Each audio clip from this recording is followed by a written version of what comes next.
S'il vous plaît. S'il vous plaît, ñu may suñu collègue bi. Monsieur le Premier ministre, mën nga waajal. Merci, Monsieur le Président. Monsieur le Président de l'Assemblée nationale, Monsieur le Premier ministre, le Président Ousmane Sonko, Madame, Monsieur les membres du gouvernement, chers collègues, honorables députés, maa ngi leen di nuyu bu baax. Je voudrais, Monsieur le Premier ministre, attirer l'attention du gouvernement sur un drame silencieux mais permanent, la recrudescence alarmante des accidents de la route au Sénégal. Chaque semaine, des familles sont endeuillées. Ce n'est plus un fait divers, mais un problème de sécurité nationale. Durant le Conseil des ministres du 18 février 2026, Monsieur le ministre des Transports terrestres et aériens a fait une communication sur la sécurité routière. Je voulais savoir qu'est-ce que l'État compte faire pour lutter de manière résolue et durable contre l'insécurité routière. Monsieur le Premier ministre, maa ngi lay nuyu président Ousmane Sonko di la ñaanal ndax li ëpp liñ la mënal mooy di la ñaanal yàlla sàmm la yàlla aar la yàlla suturaal la yàlla kattanal la ba projet yii nga yéene Sénégal yàlla mottali ko. Sénégal yëpp fier si yow Paal est fier si yow waa Paal fier nañ si yow sa dëkku maam Alaaji Rawaan fier na si yow si sëtam bi yàlla na yàlla dolli sutura si yow ba nga xam ni réew mi fi ñu ko bëgg jëmee ñëpp sentir na ni réew mi ngi bougé te incha allah dina yegg fi ñu jëm. am na ñi nga xam ni c'est normal loolu lañ dese ñëw taxaw fii di wax parce que ku jël alalu askan bi ay milliards sa papa jël ko bu la neexee nga ñëw fii ci assemblée bi naan réew mi doxul. suufu Ndingler dañ taxawoon di ko xeex le président Diomaye ni rangoo ñu baadoo dootu siñ cere buur te incha allah avec ce régime rangoo ñu baadoo dootu siñ cere buur.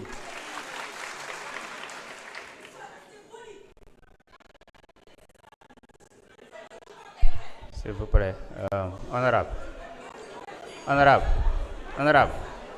Restez sur la question et développez. Oh, c'est bon. C'est bon, merci.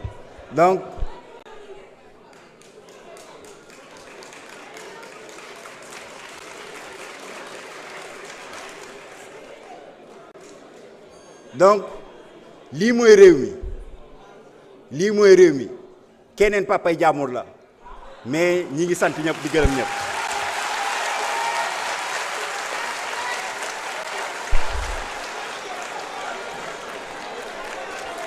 Merci, c'est bon.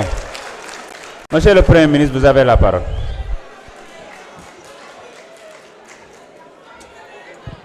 Merci, Monsieur le Président de l'Assemblée. Je donne la parole à Monsieur Cheikh Diba, ministre des Finances, pour 3 minutes sur la question de la surimposition des salaires ou des revenus des enseignants.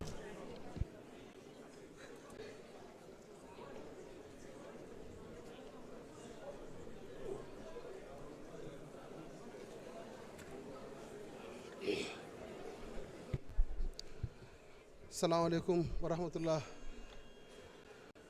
Monsieur le Président de l'Assemblée nationale, Monsieur le Premier ministre, Mesdames, Messieurs les membres du gouvernement, honorables députés, maa ngi leen di nuyu leen wax ne namoon naa leen man itam. Alors, le Premier ministre me demande de répondre à la question des surimpositions sur les salaires, une question qui est revenue très souvent ici à l'hémicycle. Je pense qu'à l'occasion de la session budgétaire, nous avons eu à répondre plusieurs fois même à cette interpellation. Mais la répétition étant pédagogique, je vais reprendre l'exercice, essayer de donner les explications qui sied. Le métier wax rek mooy, je puis vous assurer que sur le rappel des enseignants, il n'y a pas de surimposition. Il y avait une surimposition à l'époque, parce que li ko waraloon mooy dañuy dajale des revenus constitués sur plusieurs années ñu fay ko sur une année et on applique l'imposition sur cette année-là. On a considéré que c'était une injustice et qu'il fallait corriger. La correction a été opérée. Les revenus constitués par des rappels ne sont plus imposés sur une année, mais plutôt sur une période maximale de 4 ans, conformément effectivement à l'équité fiscale. Loolu c'est clair, net et précis. Wax dëgg yàlla, de ce point de vue-là, j'avais dit ici à l'Assemblée nationale que député bi un enseignant ou ku mën a percevoir ressource ñu rappel ko mu jàpp ne dañ ko surimposer na ñëw suñu service yi on lui démontrera que il n'y a pas de surimposition. Léegi nag je vais faire une petite précision parce que un agent day passer d'un statut à un autre nekkoon un contractuel ñu régulariser ko dans la fonction publique mu war a émarger au Fonds national de retraite war a am ay cotisations te loolu c'est pas une imposition, c'est une constitution de revenus futurs pour bu demee à la retraite. Ce qu'il faut considérer, c'est que rappel yi dañ koy imposer correctement sur la période, sur le nombre d'années de constitution de ces revenus-là. Par contre, ces revenus aussi font l'objet d'un autre prélèvement au titre du Fonds national de retraite. Loolu moom mooy li nga xam ne mën nañ ko considérer et cela n'est aucunement une surimposition, mais comme je l'ai dit tout de suite, un revenu constitué pour sa retraite plus tard. Voilà donc ce que je pouvais apporter comme réponse à cette question. Je vous remercie. Monsieur Olivier Boucal, ministre de la fonction publique.